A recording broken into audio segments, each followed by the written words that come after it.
What's up, guys? Today I'm going to be doing a video about should you put a hybrid turbo on your Mark 7. Now this thing is filthy, so I apologize, but when is it not filthy on video? The car sits outside all day. It's a black car. It's constantly dirty. But let's go ahead and hop in. I'm going to go run a couple errands. I don't have my GoPro on me today, so we're not going to get a lot of footage of me behind the wheel today, but we're going to talk about should you put a hybrid turbo or full frame big turbo on your Mark 7 platform Golf. Get that cold start.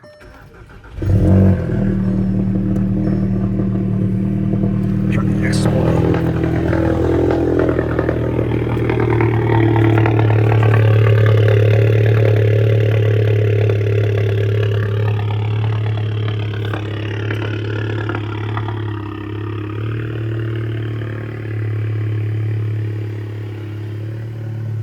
So, for those that are new, this is my 2017 Volkswagen GTI with a Mamba GTX 3071R hybrid turbo.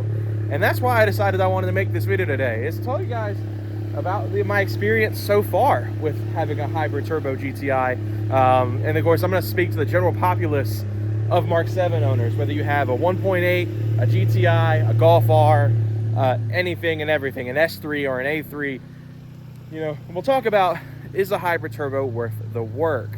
So let's get on with the day. Before we get too far in today's video is sponsored by JK. It's a fake.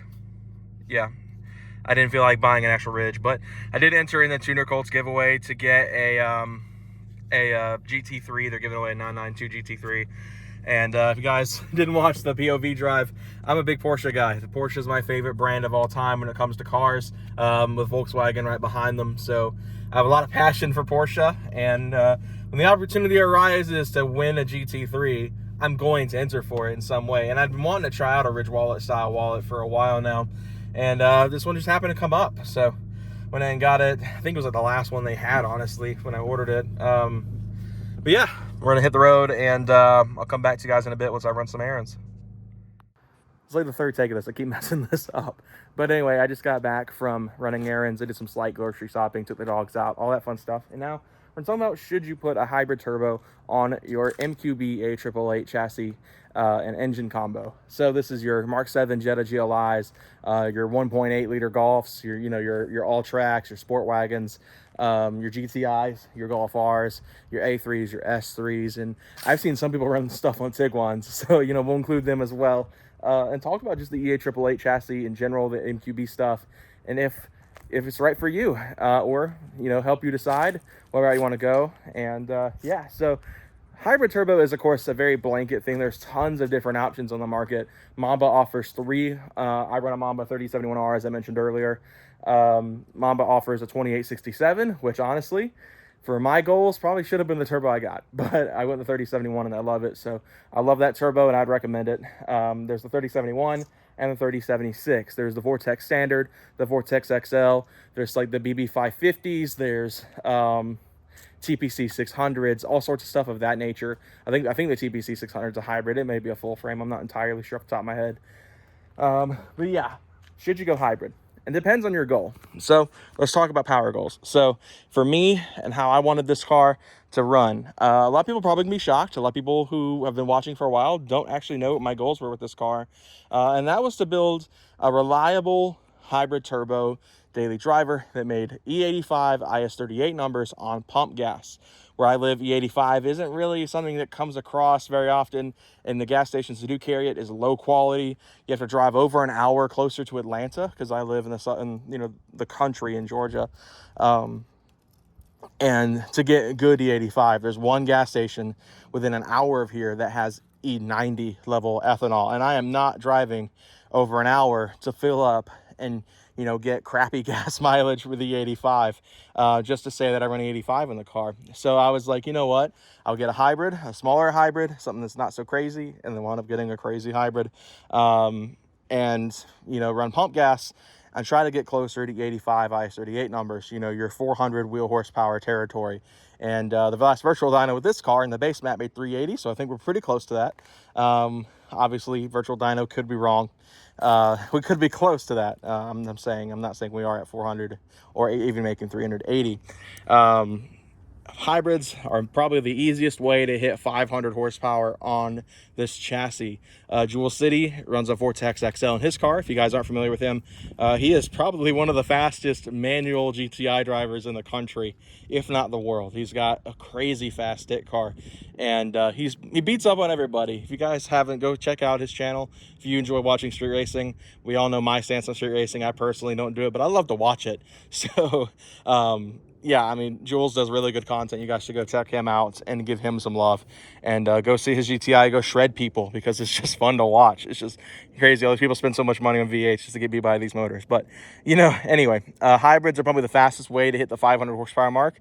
That can be done with, even with this turbo and ethanol. The 3071 on ethanol could get you fairly close. Vortex XL is probably the most common IS38 based hybrid.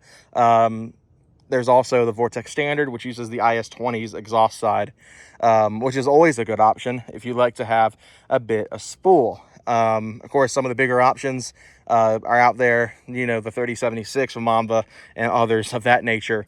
Just bonkers, crazy, powerful turbos that can push well into the 500 horsepower mark on ethanol. So if that's your goal, if you want to make tons of power, go hybrid. Now, let's say you daily drive your car like I do. It's your only car. And you want something that just has some get up and go to it. You don't want anything crazy like me. Now, this depends on your preference for how it spools and, you know, your power goals, and if you're wanting to run ethanol or not.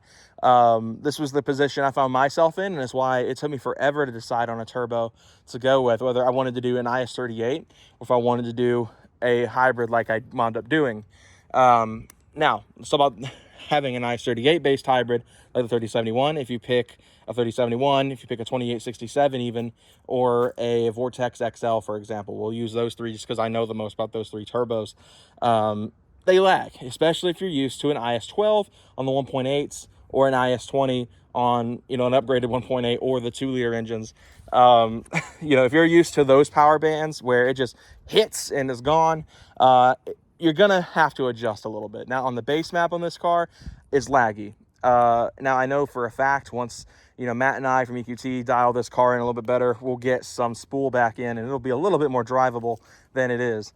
Not to say it's undrivable. It's actually perfectly fine. I've done a couple of longer trips in this car with no issue since getting this hybrid installed. But if you're used to the low end and ease of acceleration of a IS12 or an IS20, it'll be in a bit of adjustment to go to such a big turbo. That's where options like the Vortex Standard come in, or the Garrett 2260. You know, these smaller turbos, which are, you know, essentially larger IS38s. Well, the Vortex Standard isn't just a larger IS38. It's got the IS20 hot side and, you know, the same hot, cold side as the Vortex XL.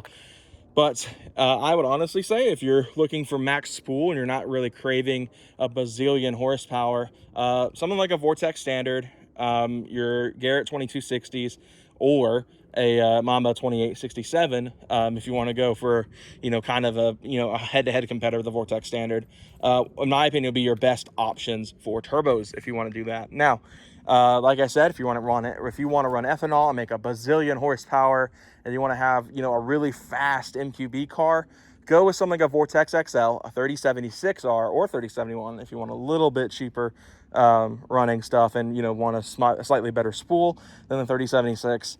You know, stuff of that nature. Just go nuts.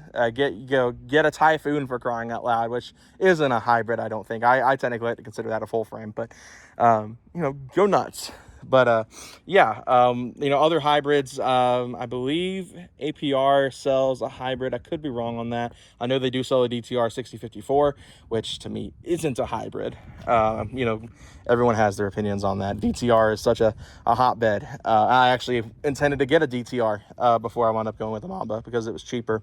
Yeah. So, yeah. I would honestly say anything less than, you know, needing the hybrid to make it the power levels you want to make on pump gas, like what I did.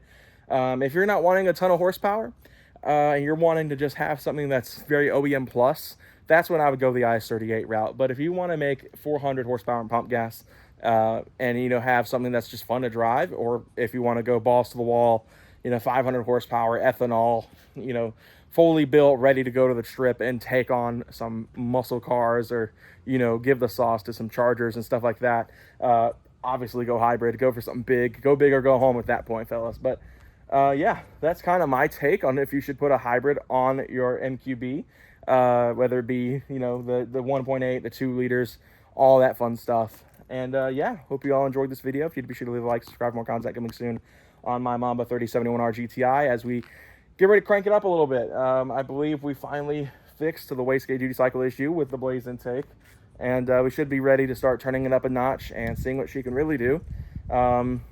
Yeah, so stay tuned for that. I'm also going to be doing a video with my friend Ron and his RS3. If you guys haven't seen that video, it's a couple of videos back. It was a really fun video to make with him, and me and him are going to be doing a comparison video about whether you should buy a GTI and build it, or if you should buy an RS3. Obviously, and a lot of people are going to obviously say the RS3, but we're going to give you guys some cool cost-effective comparisons and what's the better option. So all that said, hope you all enjoyed this video, and I'll see you guys later. Take care, everyone.